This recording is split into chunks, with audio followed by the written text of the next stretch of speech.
Hello बच्चों, let's read the question. Consider the following statement. Choose the pyramid that is descriptive of the above population characteristics. So इन्होंने तीन statement दिए है और उन्होंने बोला है कि इस स्टेटमेंट को कौन सा एज पिरामिड जो है वो रिस्पॉन्ड करेगा, फिर या इस स्टेटमेंट के डिस्क्रिप्शन को कौन सा जो एज पिरामिड है वो एकदम फिट बैठेगा. तो देखिए, पहला स्टेटमेंट,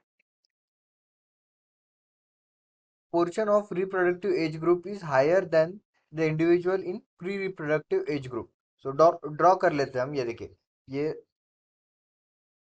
अगर एज पिरामिड निकालना है, ये देखिए, ये हो गया रिप्रोडक्टिव एज ग्रुप जो कि बड़ा है प्री रिप्रोडक्टिव एज ग्रुप से. ये सबसे बड़ा रिप्रोडक्टिव एज ग्रुप जो है वो सबसे बड़ा है. ठीक है. और दूसरा क्या बोला है उन्होंने, number of post reproductive individuals are moderate. वो नॉर्मल है, ज़्यादा बड़े भी नहीं है, ज़्यादा लार्ज क्वांटिटी में भी, लार्ज परसेंटेज में भी नहीं है और एकदम कम भी नहीं है, मॉडरेट है.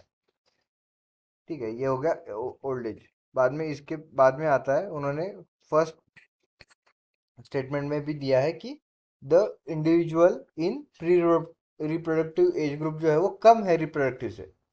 Reproductive age group is higher, so pre reproductive young जो एज ग्रुप है वो क्या हो गया, रिप्रोडक्टिव से कम हो गया. सो ये हो गया यंग एज ग्रुप जो कि रिप्रोडक्टिव से कम. सो देखिए, यहाँ पे स्टेटमेंट है.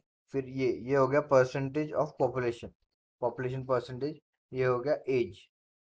ठीक है. और देखिए, ये जो शेप है ये है urn shape age pyramid. Earn shape age pyramid. देखिए, अर्न शेप्ड एज पिरामिड, ऊपर कम नीचे ज्यादा, और ऊपर कम बीच में ज्यादा और नीचे कम. सो ये है urn shape pyramid. Bell shape pyramid कैसा होता है, बेल शेप पिरामिड होता है बेल जैसा, नीचे और बीच में equal, means young age group और रिप्रोडक्टिव एज ग्रुप इक्वल होता है, ओल्ड एज कम होता है. ट्रायंगुलर जो होता है उसमें क्या होता है, उसमें base means young age group जो है वो सबसे ज़्यादा होता है, फिर उसके बाद रिप्रोडक्टिव उससे थोड़ा कम, और ओल्ड एज पोस्ट रिप्रोडक्टिव उससे कम. स्पीयर शेप नहीं है. स्पीयर शेप जो है वो एज पिरामिड बहुत रेयरली होता है, और ये हो गया अनशिफ्ट. सो इस क्वेश्चन का आंसर है अनशिफ्ट पिरामिड, जो कि option D. I hope you understand it well. All the best.